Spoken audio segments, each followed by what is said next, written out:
Muy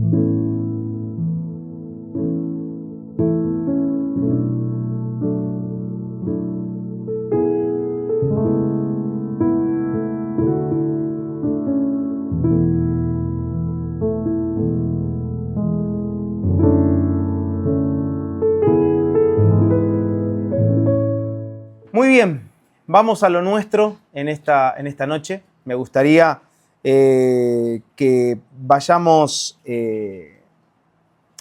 redondeando algunas ideas y pensamientos que nosotros como familia venimos combatiendo en la fe sobre el poder que tiene la palabra, sobre lo que produce la palabra en nosotros, en cómo la palabra actúa en nuestras vidas, que no siempre actúa de la manera que nosotros lo esperamos o no actúa de la manera que lo imaginamos, sino que la palabra tiene esa capacidad, como dijimos el sábado anterior, de herir, pero para sanar, de herir para entrar y extirpar lo que no pertenece al Señor.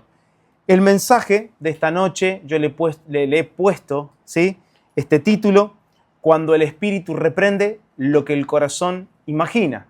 Cuando el Espíritu reprende lo que el corazón imagina, y es un punto en donde vamos a comprender cómo las fantasías personales, las fantasías religiosas, comienzan a ceder frente a la verdad que el Espíritu revela a nuestro espíritu.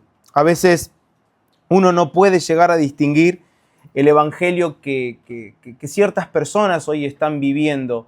Sencillamente uno no distingue o no logra comprender lo que viven, porque en realidad viven cosas que, número uno, no están en la palabra, no se sostienen en las escrituras, y en segundo lugar, porque te das cuenta que es una generación que anda en las fantasías y en las ilusiones de su propio corazón.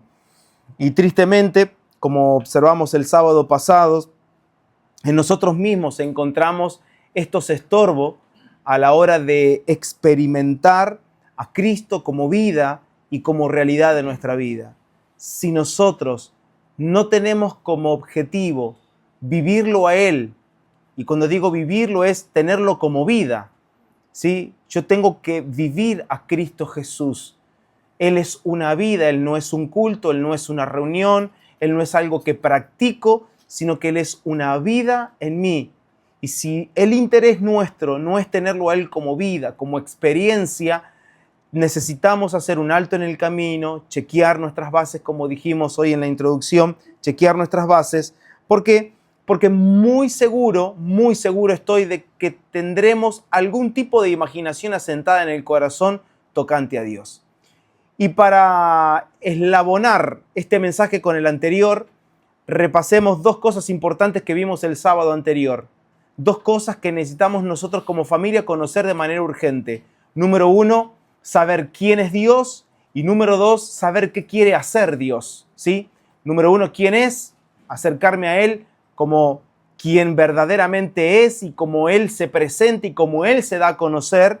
Y en segundo lugar, saber qué quiere hacer Dios. Entonces, cuando estas dos cosas que mencionamos el sábado anterior no son reales en nosotros, comenzamos a sentir y a experimentar todo tipo de sensaciones que nada tiene que ver con lo que Dios está tratando de hacer en nosotros. Ya sentimos cosas raras, ya nos imaginamos nubes de colores en el Evangelio, ¿sí? Empezamos a delirar místicamente sobre asuntos que Dios ignora por completo. Entonces, yo recuerdo en un momento de mi vida, y creo que se lo he mencionado en alguna ocasión, fueron uno de los días más oscuros de mi vida.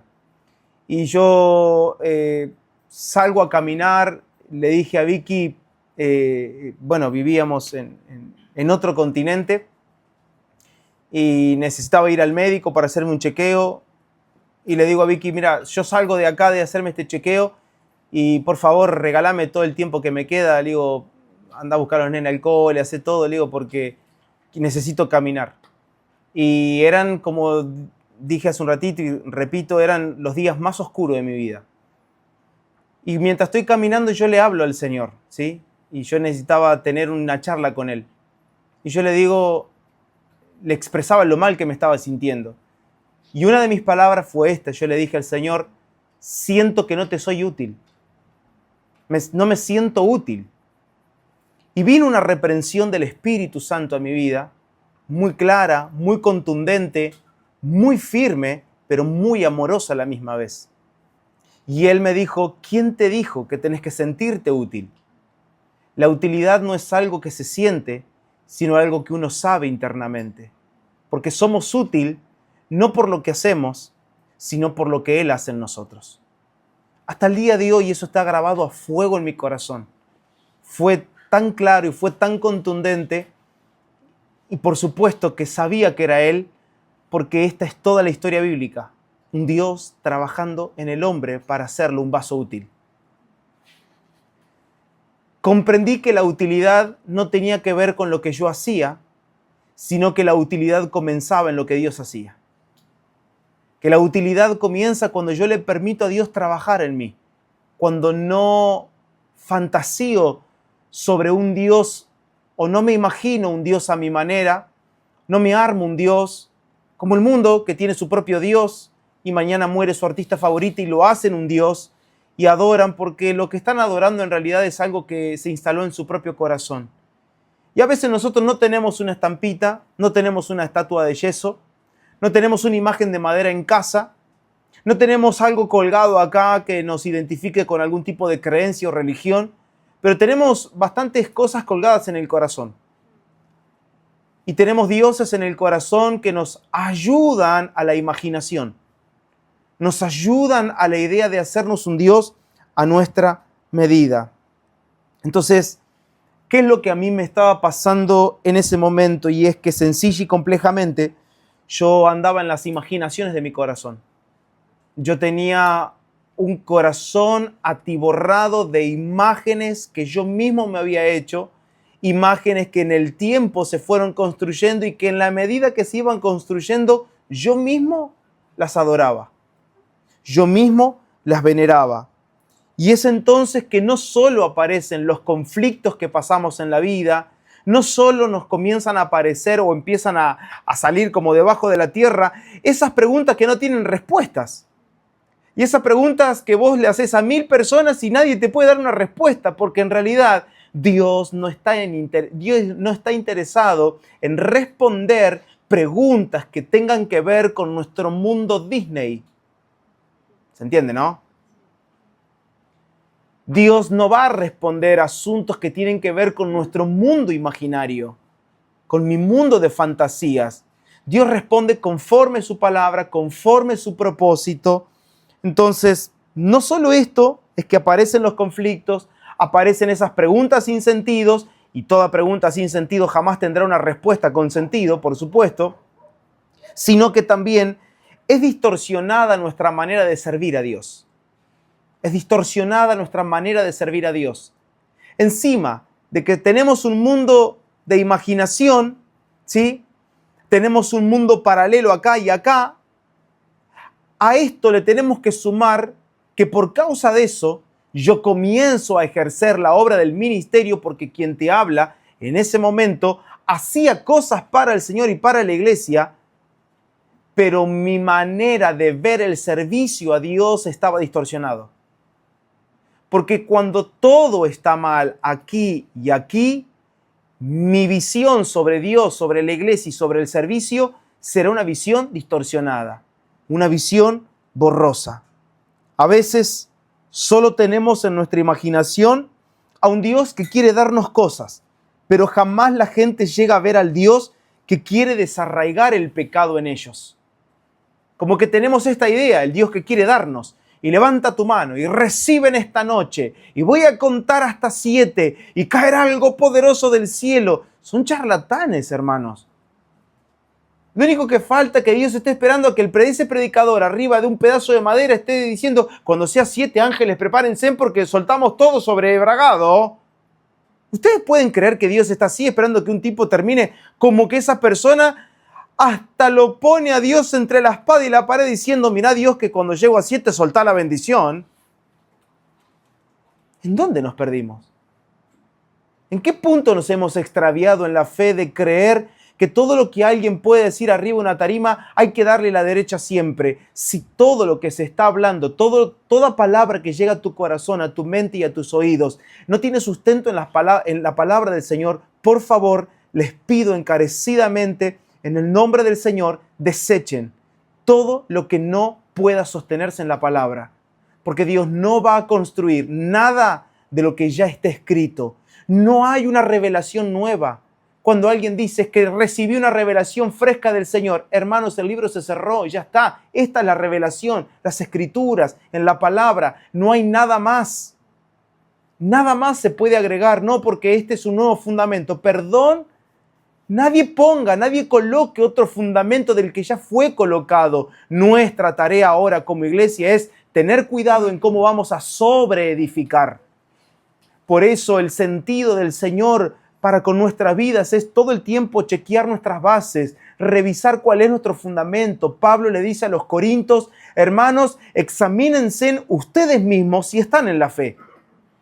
Si Cristo es el fundamento de su vida, no sea cosa que Cristo no sea la base, no sea el fundamento y ustedes estén sobreedificando bien, pero sobre un fundamento que no es el correcto.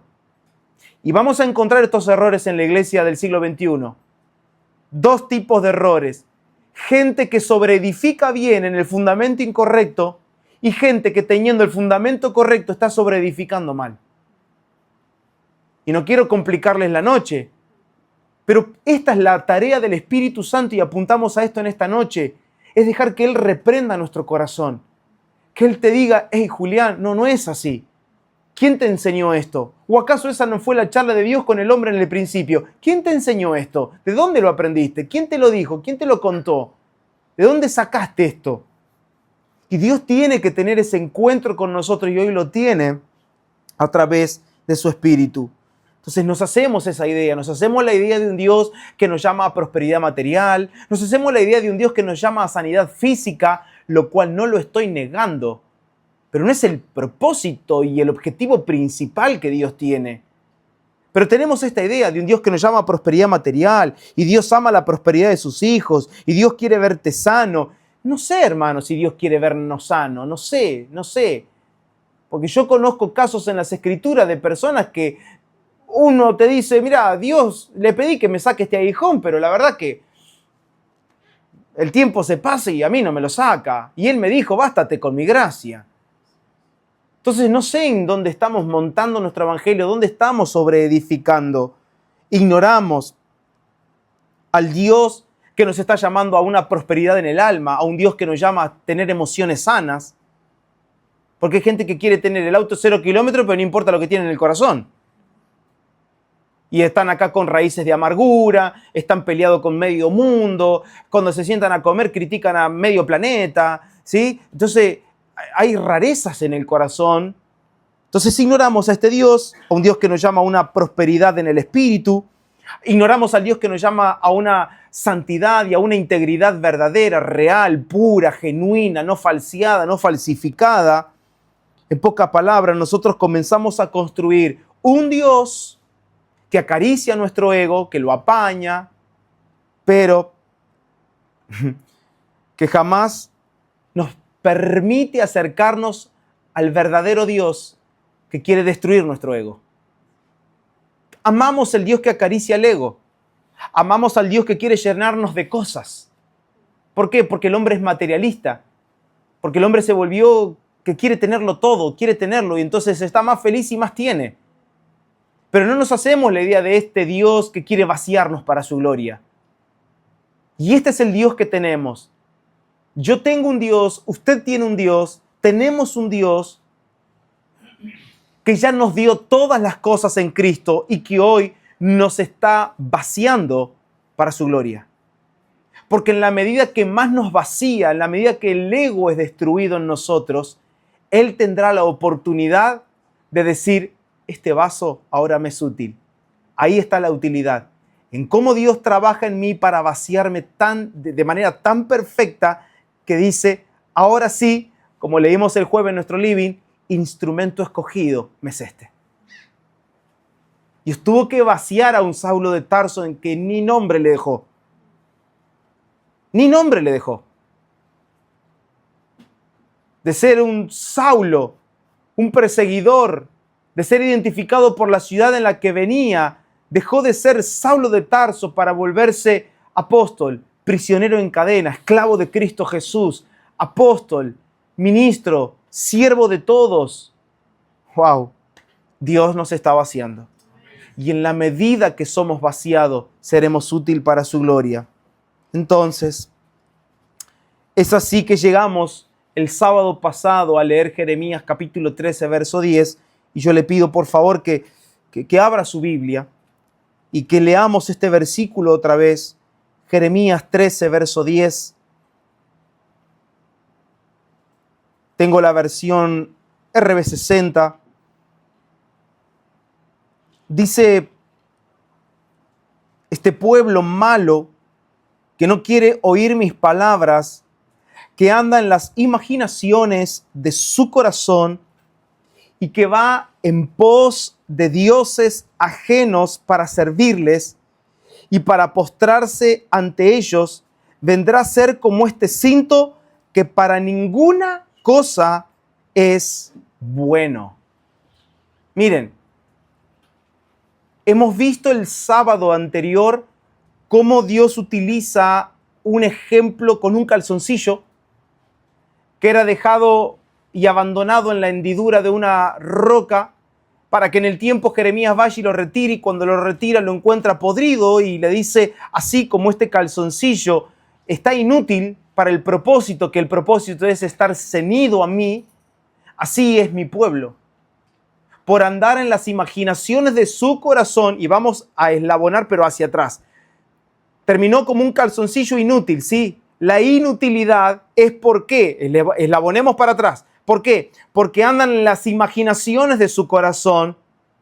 Un eslabón más atrás, porque no quieren oír mis palabras.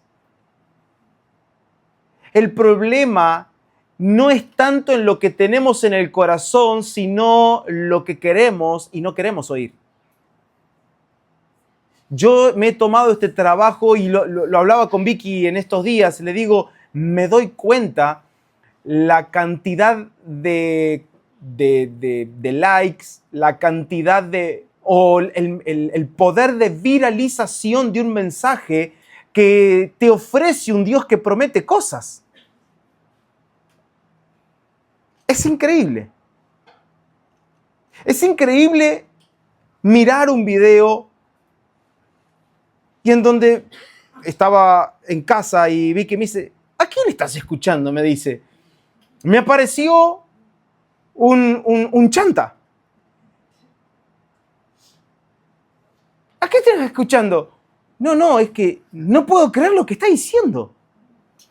Pero lo que no puedo creer es la gente parada en un auditorio de miles y miles y miles de personas, todos gritando eufóricamente amén a eso. Pero le digo, es que ni siquiera se han detenido a leer la palabra que dice completamente todo lo contrario. Completamente todo lo contrario. Es entonces que un pueblo que no quiere oír al Señor, un pueblo que no quiere escuchar las reprensiones. ¿Por qué? Porque tenemos la idea de un Dios que tiene que bendecirnos, un Dios que diga, vamos hijo mío, y te levantaré, y extenderás los límites de tu tienda. Bueno, porque agarramos textos para cualquier cosa, los agarramos de los pelos, lo amoldamos tipo plastilina, ¿no? Lo armamos a nuestra manera para que quede bonito. ¿Y cómo se va a llamar el congreso? Extenderás tu tienda. ¡Oh, gloria al Señor! Y en realidad Dios lo que quiere es destruir esa tienda. Hay tiendas que Dios quiere hacer desaparecer, hay vidas que Dios quiere destruir por completo y te va a extender. Entonces la gente tiene la idea de un Dios que le va a extender la vida. Ay, te vas a ampliar y seguramente si viene esa palabra porque mi negocio se va a expandir. Y capaz que Dios te lo funde a fin de año porque te necesita en otro lugar. Y si Dios te seca ese pozo porque tiene 10 otros pozos pero en otro lugar. Ah, no, pero para fantasear somos buenos porque cuando no oímos sus palabras, y pongan atención, terminamos en las imaginaciones de nuestro corazón, servimos a dioses ajenos, es decir, tengo la apariencia de estar sirviendo en la iglesia y al Señor, pero en realidad yo estoy sirviendo a dioses ajenos. ¿Cómo, pastor? ¿Querés que te dé un ejemplo? ¿Sí? Te voy a dar un ejemplo. Es como una persona que vos la ves servir en un auditorio, y vamos a poner el ejemplo de un predicador. ¿Sí? Me voy a poner yo de ejemplo. Imagínese, yo sin querer oír al Señor, yo apartado del Señor en mi corazón, pero ustedes no lo saben. Pero yo mañana me paro en un púlpito y dice, sirve al Señor, Julián, wow, qué bien, Julián, cómo predica la palabra, wow, cómo la expone. Bueno, eso nunca lo van a, porque soy malísimo, pero qué tremendo, ay, qué poderoso, qué tremendo predicador. Y vos decís, ¿cómo sirve al Señor, Julián? Eso es lo que vos ves. ¿Y cómo sabés vos de que yo no estoy postrado ante los dioses de mi corazón? Que yo en vez de glorificar a Dios con mi vida, de glorificar a Dios con las palabras, en realidad cuando predico uso mis palabras y adoro un ídolo de mi corazón. ¿Sabe cómo se llama ese ídolo del corazón? Éxito ministerial. Yo he escuchado que personas que cuando se bajan de un púlpito de predicar digan, mirá que esa parte la dije prolija porque la quiero para un reel. ¿De verdad que estás predicando y pensando? O sea, una mente brillante solamente lo puede hacer porque a mí no me da la mano a la cabeza para pensando cosas. Mientras estoy predicando, a gata, llego a leer y gracias a Dios que ahora uso gafas. Pero de verdad, ¿cómo te da la cabeza para tanto? Hay dioses en el corazón. Adoramos nuestros propios ídolos. Todo termina con esto: inutilidad. Útil para el sistema religioso, útil para el mundo evangélico, inútil para el evangelio. Útil para el mundo evangélico. Útil para la institución, inútil para el evangelio. Inútil para el propósito eterno del Señor. Y yo traigo una pregunta en esta noche. Yo quiero que todos nos evaluemos y voy a dejar esta pregunta en la mesa. ¿Cuántos de nosotros hemos servido y nos hemos postrado ante dioses imaginarios? ¿Cuántos? ¿Cuántos? ¿Cuántos de nosotros hemos sido prisioneros y esclavos de nuestras imaginaciones? Al punto de no poder dormir. ¿Por qué? Porque estoy viviendo lo que nunca me imaginé. Porque estoy viviendo un tiempo de frustración. Y Dios utiliza la frustración para romper nuestros ídolos. No es que Dios produce la frustración, Dios permite la frustración para que nuestros ídolos sean quebrantados. Cuando las imaginaciones toman lugar en nosotros, somos como este calzoncillo de esta parábola, de esta historia de Jeremías, que para ninguna cosa es buena. Podemos alardear, alegrarnos por quienes somos o lo que parecemos ser en realidad, pero para su propósito nos hemos vuelto completamente inútiles. Cuando las imaginaciones, las fantasías, los caprichos se apoderan de nosotros porque le damos fuerza y le damos lugar, terminamos forzando y obligando a las escrituras para que encajen en nuestras imaginaciones. ¿Quién de los que está acá, sin levantar la mano, reconoce que en algún momento hemos torcido las escrituras para que encajen ahí como, dale, tenés que hacerle fuerza para que entre? No entra, no entra. ¿Vieron cuando tenés que usar una pieza, perdiste un tornillito? ¿Vieron cuando compras esos muebles que te vienen con todo y vos decís, me falta un tornillo? Y vos decís, pero no puede ser, venía tan bien, anda a buscar uno. Y este es el que más se parece, te dicen. Y que da vuelta, y este no, este le queda grande, y lo forzás, el agujero quedó más grande. Así somos con los textos bíblicos. Y tomamos historias que Dios en realidad está hablando de su Hijo, pero lo tomamos para nosotros, lo tomamos personal. No, porque Dios me dio ese texto, y ese texto no habla de vos, no habla de mí, habla del Señor. Entonces forzamos las escrituras para que encajen en nuestras imaginaciones, tratando de que las escrituras se ajusten a nuestras fantasías, a nuestras emociones, las cuales muchas de ellas, por no decir todas, en este caso, son falsas. ¿Quién no ha tenido una estación de emocionalismo exacerbado en la vida? Cuando sentimos cosas, ay, porque yo me sentí súper emocionado, ay, porque la palabra, ay, sentí un escalofrío. No sé. Necesitamos A ver, y esto quiero enseñarlo porque lo aprendí. ¿Cómo sé que una emoción es del Señor y no es de la carne? ¿Cómo yo puedo saber que una emoción es del Señor? Sencillo, porque esa emoción que es del Señor puede sostenerse por las Escrituras, está informada por la Escritura. Es una emoción con la información de las Escrituras. No es una información que carece de sentido escritural. No, tiene sustento, tiene base. Se puede apoyar y puede descansar en las Escrituras tal emoción. Pero cuando las emociones, mis hermanos, nacen de una noche de locro o de un culto que alguien te tiró algo por la cabeza, no sé ni qué decir. Todos hemos visto ridiculeces. Yo he visto gente que hasta se saca la camisa en plena predicación porque la camisa está ungida. ¿Qué? De verdad, esto no es un chiste. Y vos decís, se acercan todos a tocar la camisa. Freno acá porque me voy a la banquina. ¿Avanzamos? Vamos, Proverbios, capítulo 6, verso 23. Tengo la Biblia de las Américas en este pasaje especial. Proverbios 6, 23. Dice la Biblia de las Américas, porque el mandamiento es lámpara y la enseñanza luz y camino de vida las reprensiones de la instrucción. ¿Lo volvemos a leer? Porque el mandamiento que es lámpara y la enseñanza luz y camino de vida las reprensiones de la instrucción. La versión NTV lo dice de esta manera: su mandato es lámpara y su instrucción es luz. Miren, este texto vino a mí en estos días y me gozaba porque necesitamos abrazar la palabra en todas sus expresiones y con todo su contenido. Porque solo la palabra tiene la capacidad de decirnos no solo lo que tengo que hacer, sino cómo debo hacerlo.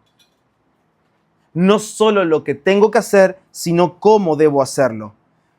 La pregunta es, ¿puedo tener una lámpara sin luz? Sí, se puede tener una lámpara sin luz, por supuesto. Es como tener un mandato, es como tener una orden, pero sin entender cómo ejecutarla. Una lámpara sin luz es tener una orden, es tener un mandamiento, es saber lo que tengo que hacer, pero no saber cómo hacerlo.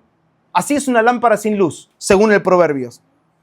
La lámpara es lo que tengo que hacer. La luz se refiere a aquello que yo voy a saber cómo ejecutarlo. Necesito luz para saber cómo ejecutar, pero necesito la lámpara. Primero descubrimos qué es lo que Dios pide de mí y luego yo accedo al cómo Dios quiere que yo haga eso. Por eso que cuando se rompen las imaginaciones de nuestro corazón, automáticamente viene la palabra como lámpara y luz. Ya están pensando en ese texto. Vamos a ir. La palabra como lámpara y luz aparece para romper nuestro mundo, permítame esta licencia, nuestro mundo Disney, nuestro mundo Hollywood. Lámpara y luz viene para quebrantar los ídolos del corazón. Como iglesia necesitamos lámpara y luz, y este es el trabajo del Espíritu Santo en nosotros, proveernos lámpara y luz. ¿Qué hace el Espíritu Santo en nuestro interior? ¿Cuál es la razón? ¿Cuál es el propósito del Espíritu de Cristo morando en nosotros? Sencillo, es darte lámpara y luz. Es darte el hacer y el cómo hacerlo. Es proveer la información que necesitas para caminar con seguridad, pero también la instrucción detallada de cómo ejecutar lo que Él te llama a ejecutar. Por eso, ese texto que ustedes estaban pensando en esa cabecita hermosa Salmo 119, versículo 105, lámpara es a mis pies tu palabra y ¿qué cosa? Lumbrera a mi camino. ¡Qué texto maravilloso! Lámpara y luz es lo que se necesita todo el tiempo para caminar en la voluntad de Dios. Entonces, el Espíritu Santo, y lo hemos aprendido hace un par de sábados atrás, el Espíritu Santo nos provee no solo el entendimiento para el presente, sino el entendimiento para que nos alumbra hacia adelante, que nos diga, mira, no solamente quiero que pises bien hoy, sino que yo quiero que conozcas el camino que tracé para que tus decisiones tengan que ver con lo que yo te llamé a hacer. Esta es la luz. Tengo al Espíritu de Dios para que provea, lámpara y luz. Para que Él alumbre mi presente si es que en el presente tengo que corregir cosas, pero también Él me da la luz para el camino, para que yo sepa todo lo que Él me ha provisto en el tiempo, hacia dónde Él nos quiere llevar y que yo hoy pueda tomar sabias decisiones que colaboren con el propósito del Señor. Mis hermanos, en su palabra siempre vamos a encontrar todo lo que necesitamos para vivir conforme a la voluntad del Señor. Si hay palabra en el corazón, siempre tendremos todo lo que necesitaremos para llevar adelante una vida que agrade a Dios. Y allí es donde no solo encontramos esas, lo dijimos el sábado pasado, aquellas connotaciones positivas, sino que nos encontramos con aquellas connotaciones que para nuestro ego parecen negativas. Pero ¿por qué nosotros tenemos así esas cuestiones? Por ejemplo, cuando terminás un mensaje, a mí me ha pasado en algunas ocasiones gente que te diga, pastor, ¿estuvo bravo hoy? ¿Pero por qué estuvo bravo? Bravo estará el corazón tuyo, me da ganas de responder. ¿O no? Claro. Estuvo dura la palabra hoy. Dura. Y en realidad la palabra es dura frente a un corazón duro, pero un corazón que está hablando nunca hay dureza. Porque la palabra frente a una roca se va a convertir en martillo. Pero frente a un corazón que se vuelva como tierra fértil, una semillita insignificante casi que entra y que suavecito entra. Tu corazón determina si la palabra es dura o es sutil y bondadosa. El corazón determina el sentido de lo que nosotros percibimos de la palabra. Entonces es acá donde nosotros comenzamos a disociarnos de un tipo de mensaje que me reprenda. Pero todo así. ¿Pero quién dijo que es todo así? Hermanos, yo he dado mensajes, he transmitido en lo que en mi conciencia tengo tranquilidad y tengo paz, he transmitido fielmente palabras y yo he tenido esta experiencia de encontrarme en los pasillos con gente que me diga, estuvo brava, estuvo dura y que 2 segundos más tarde venga alguien a abrazarte y me dice, fue tan dulce, yo necesitaba esta palabra. El corazón determina cómo yo percibo la palabra. Hiere al que no quiere ser cortado. Golpea al que levanta una muralla. Pero si tu corazón está, bajaste los muros, bajaste tus defensas, entra la palabra, pero es una semilla que es sembrada en el corazón y que produce fruto. Y es ahí donde viene la palabra. Y la palabra tiene ese modo de instrucción. Y las instrucciones que recibimos, esa lámpara y esa luz que nos provee el Espíritu, muchas veces vienen como disciplina, como amonestaciones y como reprensiones en nuestro corazón. Entonces, si vivimos una vida que se disocia de las reprensiones, es entonces que vamos a tener un evangelio acomodado a nuestros deseos, amoldado a nuestro ego, y no un evangelio que, como dijimos al principio, destruya nuestro ego. Nuestro crecimiento y desarrollo de la fe vienen con las reprensiones del Espíritu Santo en nuestro interior. Y hay algo que el Espíritu Santo quiere hacernos conocer como familia, y es acostumbrarnos a las reprensiones del Espíritu Santo en nuestro corazón. Dejar que Él nos amoneste. Hablábamos, creo que ayer, con Dani y con Vicky sobre mi hijo, el primogénito. Lo voy a entregar de pie y mano ahora. Pero en tiempo pasado, tiempo antiguo, era muy chiquitito. Y nosotros como padres recordamos, y esa era la charla, digo, pobre nuestros hijos primero, ¿no? Porque se llevan lo peor, porque vos no sabés ser papá y aprendés con ellos a ser papá. Sí, dicen ahí los primogénitos, me levantan el pulgar. Claro, se llevan un chirlo extra, ¿viste? Sí, siempre hay algo que está fuera de lugar y no, como padres nos arrepentimos, sí, pero eso es lo bueno, que podemos mirar hacia atrás y decir, che, eso no, eso nunca más, pero lo que pasó, pasó, ¿sí? Entonces, bueno, y lo obligamos a Samuel a pedir perdón. Tenés que pedir perdón. Y no quería. Y se cruzaba de manito así. Y se le caían cataratas de los ojos de lágrimas, pero no te iba a pedir perdón. Samuel, pedí perdón.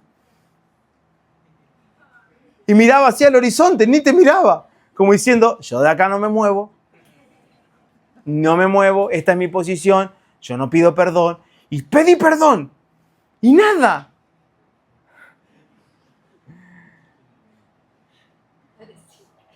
A veces nosotros queremos actuar así con las personas.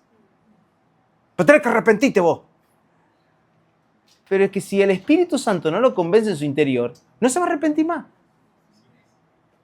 Si no hay una obra, si no hay lámpara y luz en el corazón, ¿cómo una persona puede arrepentirse? ¿Acaso Satanás puede lograr que una persona se arrepienta? ¿Ustedes creen que las tinieblas son capaces de convencer a una persona para que salga de la zona de pecado si el negocio del infierno es mantenerte en el pecado? Lámpara y luz provee el Espíritu Santo. Él nos provee instrucciones. Él nos provee un tipo de bagaje depositado en nuestro corazón que comienzan a remover todo nuestro corazón en reprensión, en amonestación. Pero no es un juicio con connotación negativa, como aprendimos el sábado anterior, sino que es un juicio deseado, anhelado, esperado por nuestro espíritu que estaba esperando ser rescatado de las garras del pecado. Cuán dulces son tus juicios, dijo el salmista, más dulces que la miel que destila del panal. ¿Quién puede experimentar la dulzura de un juicio? Solo aquel que ha recibido una reprensión por medio del Espíritu Santo. Llegará, te abrazará, te dirá, Padre, he pecado contra el cielo y contra ti. Yo no soy digno. ¿Por qué? Porque el que está arrepentido no busca otra cosa más que la reconciliación y el volver a disfrutar la gracia. Alguien que había dejado de alcanzar la gracia. Alguien que por las locuras de su corazón, las imaginaciones, se apartó. Y esta es la construcción que estamos teniendo como casa. Como las reprensiones gloriosas del Espíritu Santo en nuestro corazón, las alertas, los frenos. El Espíritu Santo pone frenos todo el tiempo, solo que a veces nosotros los pasamos por alto. Sus limitaciones, no, esto no. Siempre nos está guiando. Nosotros no nos dejamos guiar por Él, pero Él siempre guía. Entonces, ¿por qué es necesario experimentar las correcciones? Porque todos, siempre, todos nosotros comenzamos con imaginaciones en el camino del Señor. Y cuando las imaginaciones existen, siempre habrá confusión y habrá, una distorsión del propósito del Señor. Entonces, claro, tengo imaginaciones, tengo ideas raras, entonces tengo todo el propósito de Dios distorsionado. Ya no es tanto lo que Dios quiere hacer en la ciudad, no es tanto lo que Dios quiere hacer en mi familia, sino es más que nada lo que yo quiero hacer para el Señor. Construimos un mundo en donde yo soy el importante, donde yo quiero hacer esto. No me importa mi familia, no me importa la ciudad, no me importa lo que dice el pastor, no me importa lo que dice la comunidad, no me importa lo que dice la iglesia, porque mejor solo que mal acompañado, dijo uno. pero es que Dios nos puso así juntos. ¿Por qué? Porque necesitamos rozarnos. Hierro con hierro se va puliendo. Y eso nos pasa como familia y nos va a pasar toda la vida. Vamos a ser viejitos si llegamos a ser viejitos. ¿O no? ¿Se imaginan de acá? 30 años, ¿cómo estaremos? Bueno, algunos ya estará con Jesús. Capaz que yo, no lo sé. Pero acá 30 años. Todos viejitos. Ya bastante más pulido vamos a estar. Oh, eso espero. ¿Sí? Espero que de acá a 30 años alguno no esté volviendo porque se apartó del Señor. Lo vamos a recibir igual. Y ustedes se ríen, pero pasan esas cosas. Pasan los años, volviste a ver a esa persona que se había apartado del Señor y me equivoqué. Y vos mirás para atrás y pasaron 30 años pasaron. Llego viejito y hecho pedazos por el pecado. Mas nosotros no seremos así. Y hoy estamos vamos a hacer lugar a las reprensiones del Espíritu. Entonces siempre comenzamos con imaginaciones. Y es así que nos volvemos incapaces de ver cuál es nuestra función, nuestra posición. Las imaginaciones, ¿cómo nos vuelven? Caprichosos. Como niños caprichosos. Como ese niño que zapatea en un supermercado, ¿sí? Que está ahí rebelde y que quiere este postre y quiere este postre. Cómpramelo, cómprame el chocolate, mamá, cómprame el chocolate, cómprame el chocolate. Y ahí viene la reprensión de la madre que casi que ni se lee. Parece que le habló en chino. Sí. En casa arreglamos.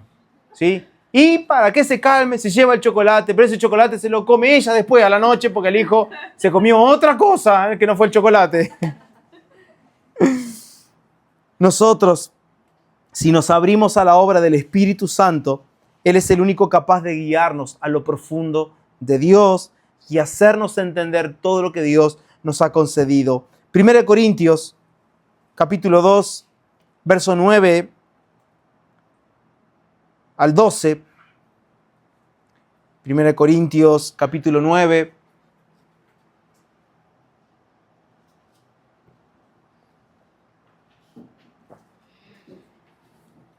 Perdón, 1 Corintios 2, versículo 9. Y vamos a leer hasta el 12.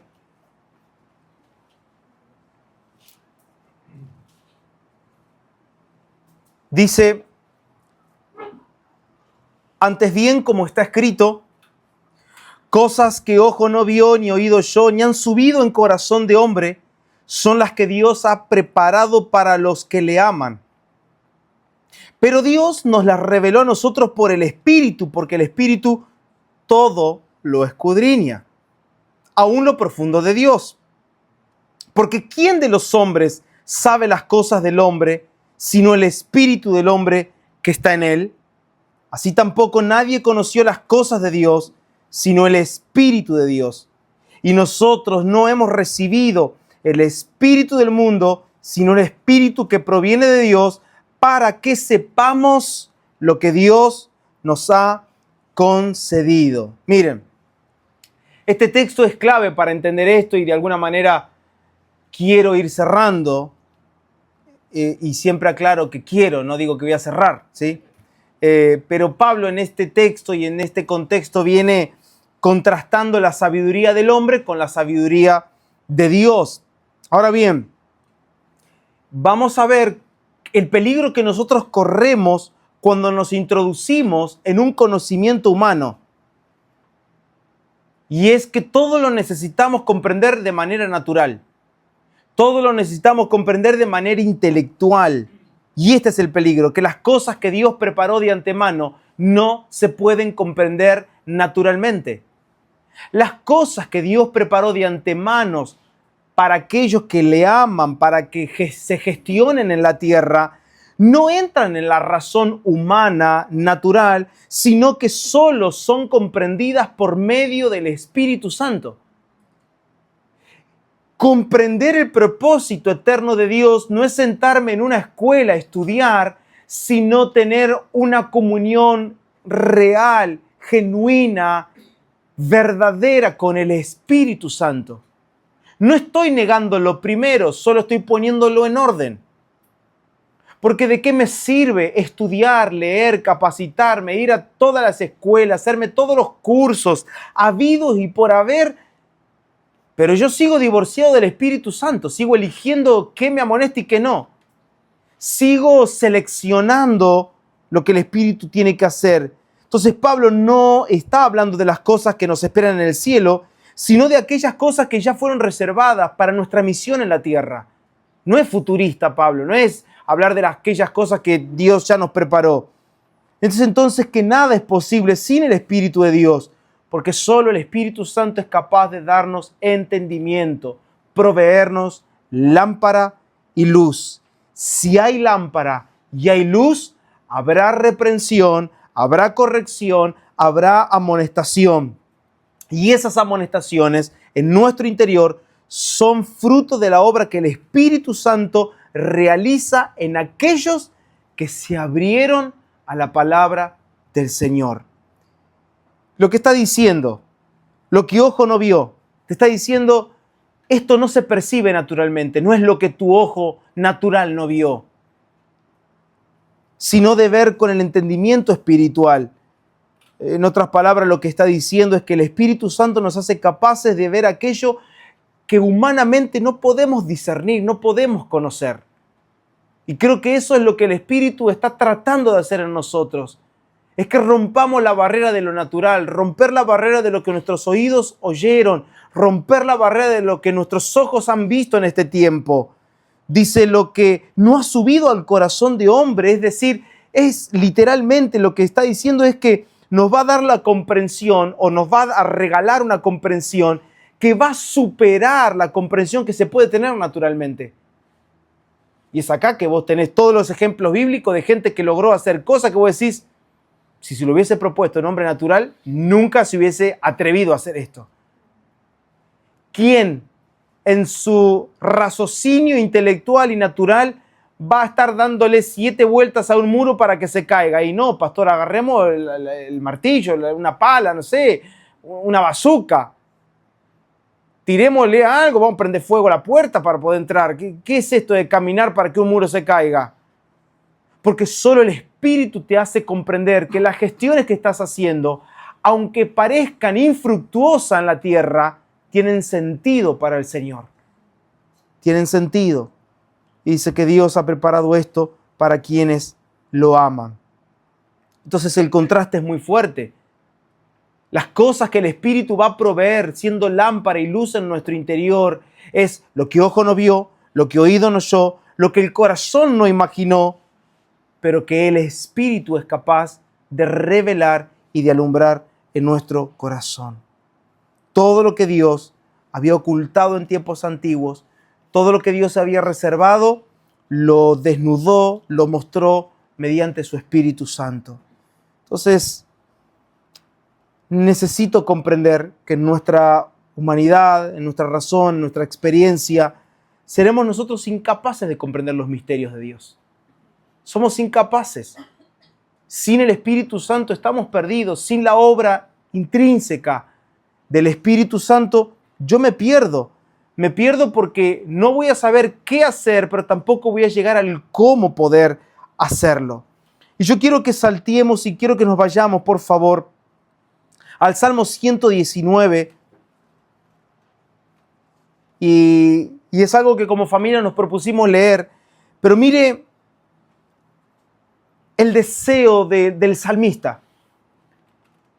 Porque si nosotros entendemos de que sin el Espíritu Santo seremos incapaces de arribar a un entendimiento pleno de lo que Dios quiere hacer, miren aquí este deseo, y más que un deseo, me gustaría que se vuelva nuestra oración. Salmo 119, voy a leer desde el verso 15 y leeré hasta el 32 inclusive. Dice: en tus mandamientos meditaré, consideraré tus caminos, me regocijaré en tus estatutos, no me olvidaré de tus palabras. Haz bien a tu siervo, que viva y guarde tu palabra. Abre mis ojos y miraré las maravillas de tu ley. Forastero soy en la tierra, no encubras de mí tus mandamientos. Miren este verso. Quebrantada está mi alma de desear, ¿qué cosas? Tus juicios en todo tiempo. Wow, miren, quebrantada está mi alma de desear tus juicios en todo tiempo. Reprendiste a los soberbios, los malditos que se desvían de tus mandamientos. Aparta de mí el oprobio y el menosprecio, porque tus testimonios he, ¿qué cosa dice? Guardado. Miren, por tercera vez habla de guardar el testimonio, habla de guardar la palabra. Verso 23. Príncipes también se sentaron y hablaron contra mí, mas tu siervo meditaba en tus estatutos. Pues tus testimonios son mis delicias y mis consejeros. Abatida hasta el polvo está mi alma. Vivifícame según tu palabra. Te he manifestado mis caminos y me has respondido. Enséñame tus estatutos. Hazme entender el camino de tus mandamientos para que medite en tus maravillas. Se deshace mi alma de ansiedad. Susténtame según tu palabra. Wow, miren qué verso. En medio de un mundo que vive en caos, en medio de un mundo que está pasando, todos tienen episodios de ansiedad ahora. ¿Saben por qué? Porque es el reflejo de un corazón que se alejó de la palabra, se alejó de Dios. La ansiedad tiene lugar en corazones que no están sostenidos por la palabra. Verso 26. Y esta frase que viene ahora a continuación me encanta. Te he manifestado mis caminos y me has respondido.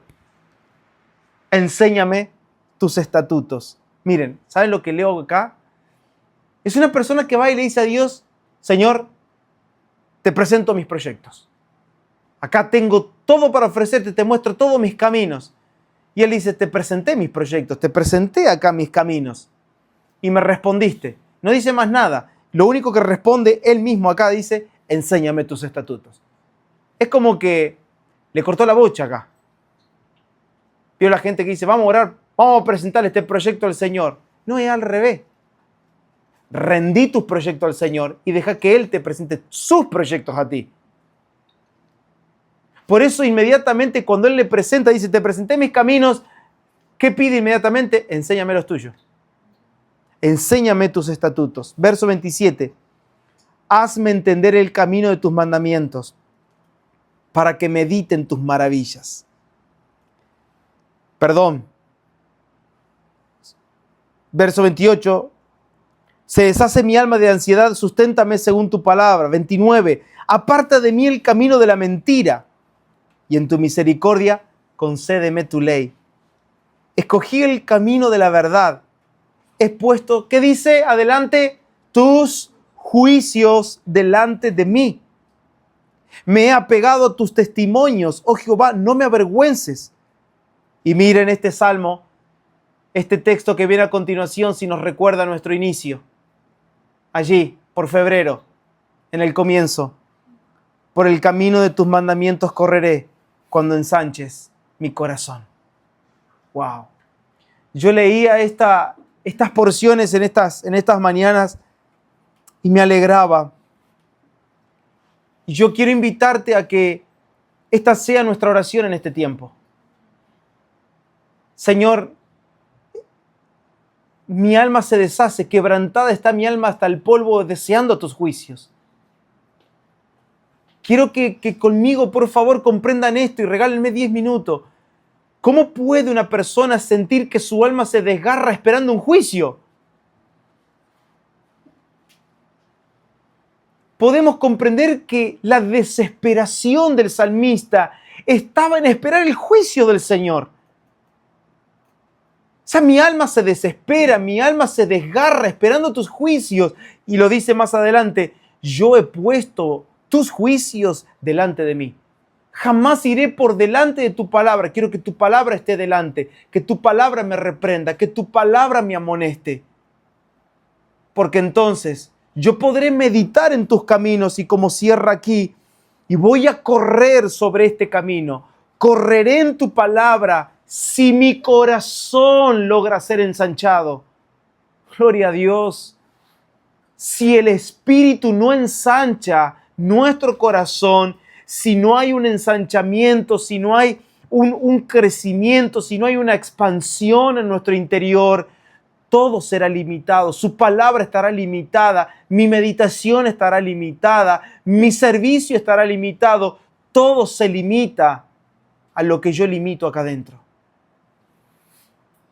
Quizás muchos han cometido este error grosso y grosero, diría, de no haber entendido bien a Jesús como Salvador. Porque a veces sí aceptamos o recibimos a Jesús como Salvador, pero nunca supimos de qué nos quiere salvar. Y es como decir, bueno, sí, que me salve. Pero ¿de qué te va a salvar? Y a veces nos perdimos y nos extraviamos en estas cosas y Dios quiere salvarnos de algo que para nosotros es normal. Y quiero cerrar con esto. ¿De qué quiere salvarte Dios? De algo que para vos es muy normal en la vida. ¿Qué cosa? Tu vida. Dios quiere salvarnos de nuestra vida. Él viene a salvarnos no solo de aquellas cosas que en nuestros juicios vemos mal, sino también de aquellas cosas que nosotros identificamos como buenas en el corazón. Ay, pero este hermanito tiene cosas tan buenas, es tan bueno esta persona, le falta solo a Jesús. ¡Ah! ¡Qué pequeño detalle!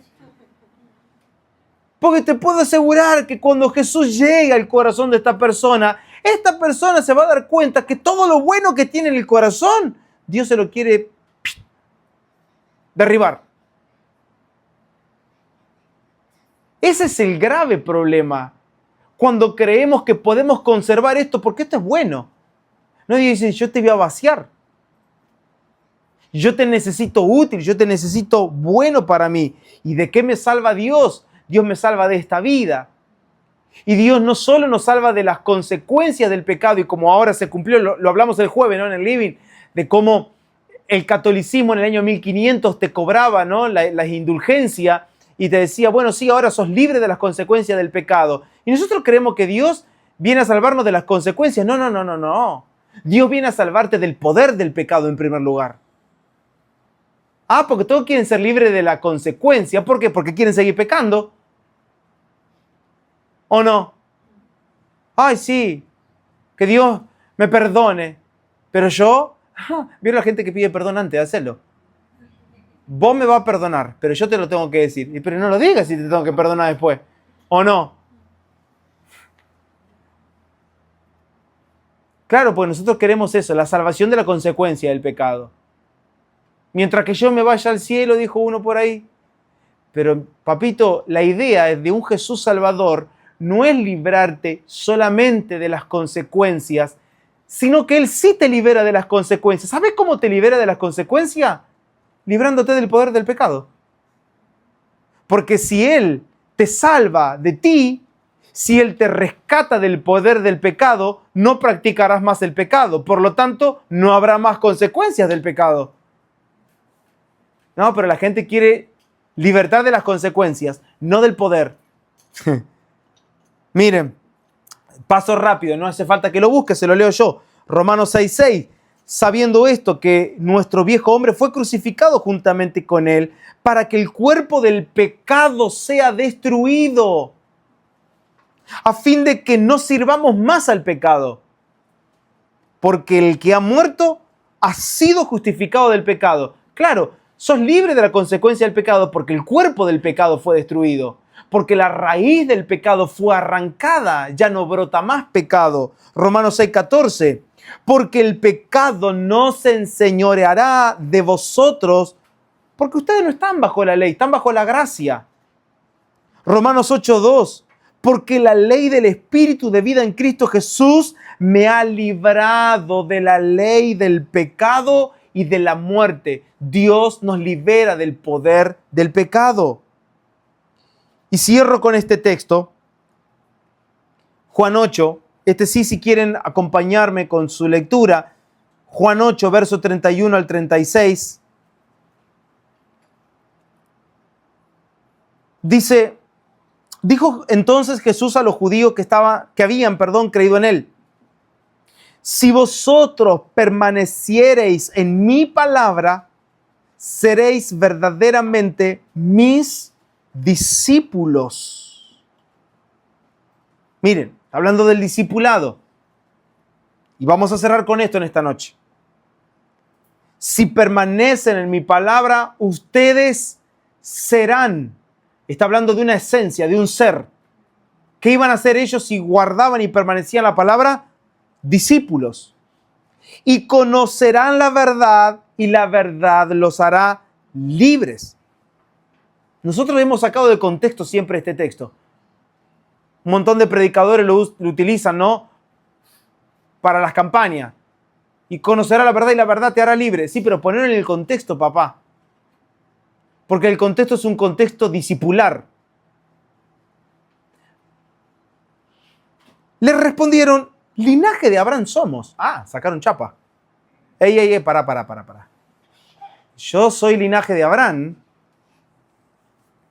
y jamás hemos sido esclavos de nadie. ¿Cómo dice tú seréis libres? Jesús le respondió: de cierto os digo, que todo aquel que hace pecado, esclavo es del pecado. Y el esclavo no queda en la casa para siempre, el Hijo sí queda para siempre. Así que si el Hijo os libertare, seréis verdaderamente libres. Miren, comenzamos diciendo, y Jesús lo dice, si permanecemos en su palabra, seremos verdaderamente sus discípulos. Discípulo no es el que cree en él. Bueno, nosotros queremos, no, pues si yo creo en él ya está. No. Discípulo es el que guarda y permanece en la palabra. Guardar y permanecer. Es en este punto de guardar y permanecer en la palabra que nosotros conoceremos la verdad y seremos libres.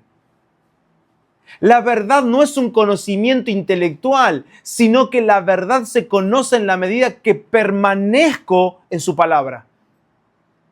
La medida que tengo de su palabra en mí es la medida de verdad que iré conociendo en mi interior. Dios se abre paso, Dios se abre camino en mí para liberarme en la medida que yo guardo y permanezco en la palabra. En la medida que guardo y permanezco en esos juicios del Señor que Él fue instalando en mi interior. Esto no es culpa, esto no es remordimiento, eso es tener el juicio delante de mí, es tener la palabra delante de mí, es decir, Señor, nada fuera de tu palabra, todo en tu palabra. Señor, nada haremos que esté por los rieles o que esté por la banquina, no haremos nada ni que se parezca a tu palabra. Queremos guardar y permanecer en tu palabra, porque esta es la esencia del discípulo de Jesús, que guarda y permanece. Y un discípulo es el que verdaderamente es libre del poder del pecado. Ahora sí, si metemos el texto en el contexto, se entiende mejor. Por la gente, hay que conocer a Jesús para ser libre. No. Sí, la verdad es Él y lo vas a conocer. Pero Él se revelará en tu corazón en la medida que guardes y permanezcas la palabra. Salmo 1 otra vez nos conecta, que día y noche medita en la palabra, medita en la ley del Señor. No se disocia como lo leímos en el Salmo 119. Señor, permaneceré en tu palabra, no me moveré y meditaré en tus maravillas. Y todo el tiempo estaremos de esa manera, porque cuando comenzamos a experimentar la libertad del Señor, mis hermanos, es ahí que tu corazón comienza a desear los juicios del Señor. No, Señor, sigue alumbrando. Señor, sigue exponiendo mi corazón. Yo no vi esto. ¿Dónde estaba? Señor, confieso. Señor, me aparto. Señor, hago a un lado esto. Señor, esto que era bueno en mi vida, pero ahora lo veo como que es algo que me aparta del llamado. Señor, esto que era tan lindo en mi casa, en mi familia, esta costumbre familiar, me doy cuenta que es una costumbre que me aleja del llamado, me aleja de tu propósito, que separa a mis hijos de tu palabra. No, Señor, cortaremos acá, hablaremos, haremos una reunión en familia. Esto no se hace más. Aquello tampoco. Vamos a liberar tiempo para la familia, liberaremos tiempo para la palabra, liberaremos tiempo para un tiempo familiar. Necesitamos que la palabra esté delante todo el tiempo. Y cierro recordando esas palabras de Jesús. El que me ama, mis palabras guardará, y mi Padre le amará. Vendremos a él y haremos morada en él. Mis hermanos, cierro para que me crean. ¿Cuál es la mayor prueba de que yo estoy amándole? ¿Cuál es la mayor prueba de que su palabra está actuando como lámpara y luz? ¿Hay alguna prueba en mi interior que demuestre y que refleje que el Espíritu Santo está trabajando en mí? Sí, porque le amo al guardar su palabra, porque la atesoro en mi corazón, porque la almaceno aquí dentro y la conservo y medito en ella. Pero hay un fruto inicial y quiero que atesores esto en tu corazón. El primer fruto, el primer brotecito que nace de ese amor desmedido hacia Él, es que yo me niego a mi voluntad todos los días. Me niego a mí mismo. Cuando amanezco, cuando vivo el día, cuando estoy en la semana y cuando mi carne desea algo, yo le digo, no, Señor, cuánto amo tu palabra. Permaneceré en tu palabra. Permaneceré en tus mandatos.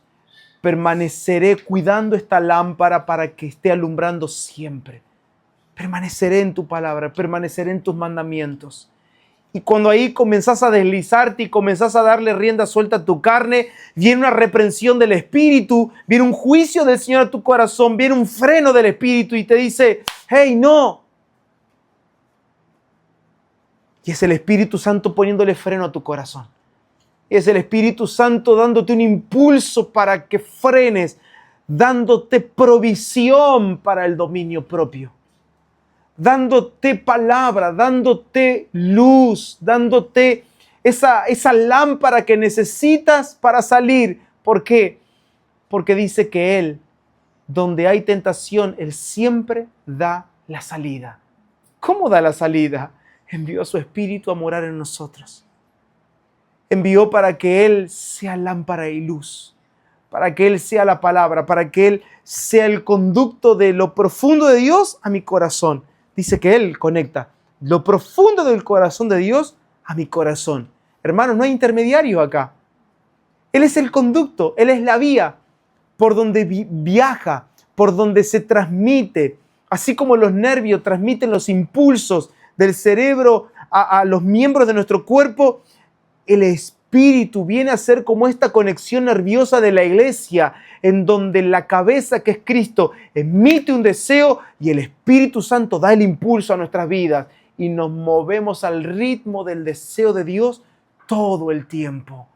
Qué maravilla es tener al Espíritu Santo en nosotros, el cual no me deja una sensación emocional, no me deja un sentir escalofriante o fuego, no me deja una sensación de sábado o domingo por la noche. A mí me deja un impulso que me lleva mañana lunes a negarme a mi voluntad. ¿Cómo sé que el Espíritu trabaja? Porque el martes, cuando tu carne quiso ser arrastrada por los deseos de los ojos, por los deseos de la carne o por la vanagloria de la vida, tuviste un impulso. Un impulso en tu interior, un juicio, un freno. ¡Ey! Él está gobernando y provee lámpara y luz. Hay palabra, hay un juicio, hay una amonestación, hay una reprensión, hay dulzura, hay ministración constante, hay un altar encendido todo el tiempo para el Señor. ¿Cómo podremos practicar el pecado si el Espíritu gobierna nuestras vidas? Y por eso, Padre, te doy gracias. Porque si tenemos una deuda, no es una deuda con la carne, no es una deuda con un hombre, somos deudores de ti, Señor. Nos diste lo que el hombre toda la vida y nuestros antiguos deseaban y anhelaban, porque ellos esperaban esta salvación. Y ni siquiera lograron imaginársela, indagaron, estudiaron, pero no podían darse la idea de cómo sería. Pero enviaste tu Espíritu, el Espíritu de gracia, a vivir en nuestro interior, que no nos condena, sino que nos libera, nos rescata, nos hace libres del poder del pecado. Tu Espíritu proveyendo un ámbito profético en nuestro interior, un ámbito de edificación, un ámbito de exhortación y un ámbito de consolación. Padre, nuestras manos se levantan a ti en esta hermosa noche en gratitud, porque has puesto el espíritu de la profecía dentro de nosotros, en donde todo el tiempo hay edificación. Nuestro espíritu se edifica en tu espíritu, nuestro espíritu es exhortado por tu espíritu y nuestro espíritu es ministrado en consolación y en dulzura por tu espíritu. Porque no son cosas separadas, es una misma palabra que contiene todo. Porque la misma palabra que consuela, mañana es la palabra que nos reprenderá, y mañana es la palabra que nos edificará, y pasado es la palabra que nos amonestará. Confiamos en la ministración de tu Espíritu Santo. Lámpara es a nuestros pies tu palabra y lumbrera nuestro camino. Aferrado estamos a tus mandamientos, aferrado estamos a tus juicios que hemos puesto delante de nosotros. Tu palabra sea luz en nuestro interior, y que si hay confesiones y si hay arrepentimiento, no sea por la manipulación externa, natural, sino por la obra redentora, llena de gracia, de tu Espíritu Santo en nosotros. En Cristo Jesús. Amén.